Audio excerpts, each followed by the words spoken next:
Yeah, straight A student, but I'm friends with a cool kid. Following the rules and the rubric. Freestyle on the bus and it's too lit. Kumusta mga boss? Isang mapagpalang araw sa ating lahat, mga bayani sa pagsasanay. Maligayang pagdating dito sa anime storytelling, kung saan sumisid kami sa mga pinakaastig na kwento at karakter mula sa iyong mga paboritong palabas.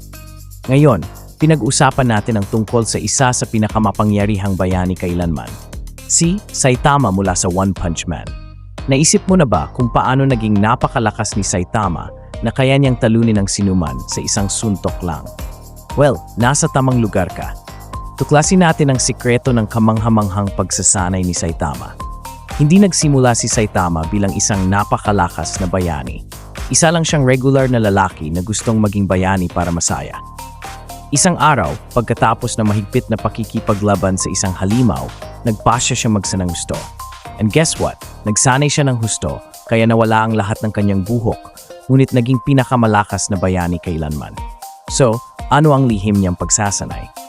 Ito ay talagang medyo simple, ngunit kailangan mong maging talagang nakatuon sa paggawa nito.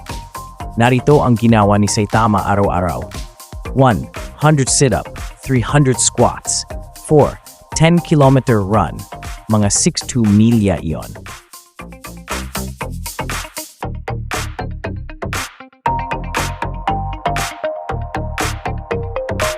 Kaibigan, kung gusto mo gayahin ang ating bida, ito ang ilang mga tips niya. Una, push-up. Ang mga push-up ay mahusay para sa pagbuo ng lakas sa iyong mga braso, dibdib at balikat. Gumawa si Saitama ng 100 push-up araw-araw. Isipin ang paggawa ng maraming push-up. Ito ay nangangailangan ng maraming tiyaga at pagsisikap. Maari kang magsimula sa kaunting mga push-up at unti-unting taasan ang bilang habang lumalakas ka. Tulad ng Saitama, patuloy na itulak ang iyong mga limitasyon. Ikalawa, third sit-up. Nakakatulong ang mga sitalakasin ang iyong mga kalamnan sa tiyan, na kilala rin bilang iyong core. Napakahalaga ng isang malakas na core para sa sinumang bayani.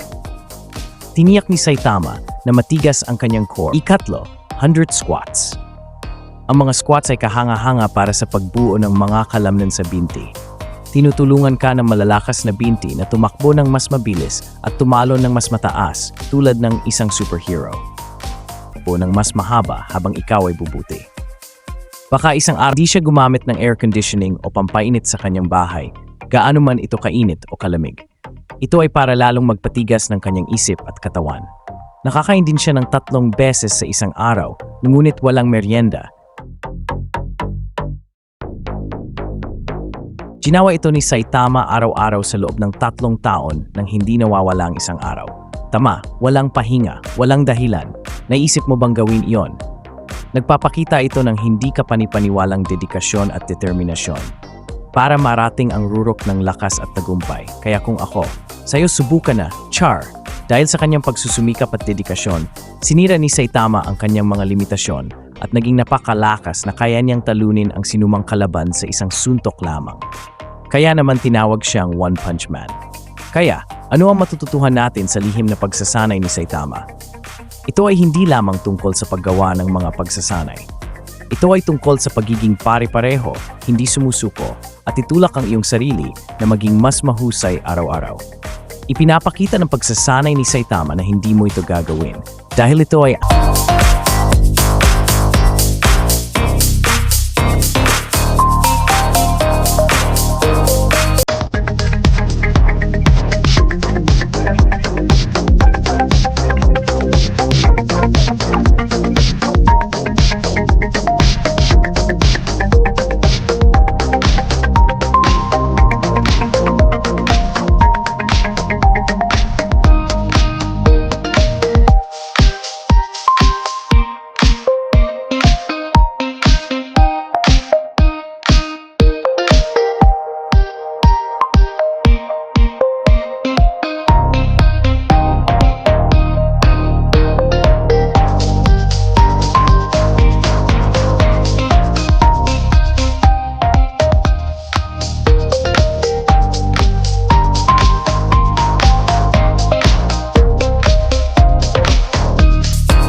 Ang paglalakbay ni Saitama ay nagpapakita sa atin na si Numan ay maaring maging isang bayani na may sapat pagsisikap at determinasyon.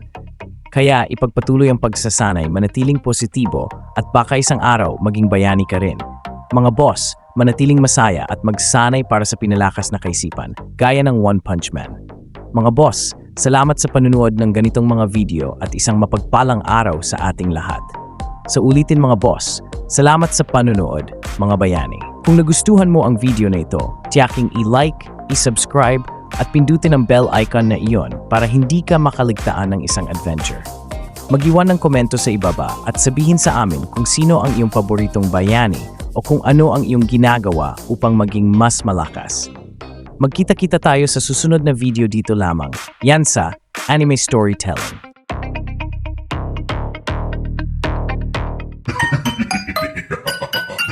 Yeah, straight A student, but I'm friends with a cool kid. Following the rules and the rubric. Freestyle on the bus and it's too lit.